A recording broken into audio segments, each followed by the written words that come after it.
The Dart language supports inheritance, which allows you to take one class and extend its functionality to a new class. You'll often use this feature in Flutter when creating a stateful or stateless widget, where you extend a base class provided by Flutter to create your own custom widgets. The base class provides the initial functionality, then you go off and extend and override it to do your own custom stuff.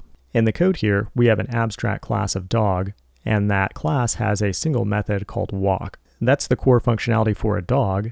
Now we have a breed class of pug, and we want to give it this core functionality, so we say extends dog. This class will now automatically have access to that walk method. We can then add additional functionality on top of it, like an instance variable of breed that's its own unique value. But what if we want to change the way the walk method works?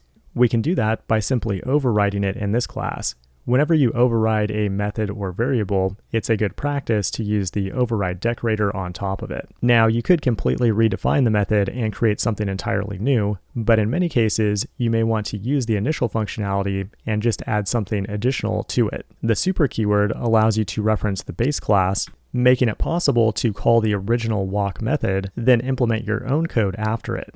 This is a pattern that you'll also see often in Flutter when implementing a stateful widget that has a dispose method. The method provides a default way to dispose of data on the widget when it's destroyed, but you may want to do additional things here like turn off your own subscriptions when the widget is destroyed as well. So overriding the method is the way you achieve that.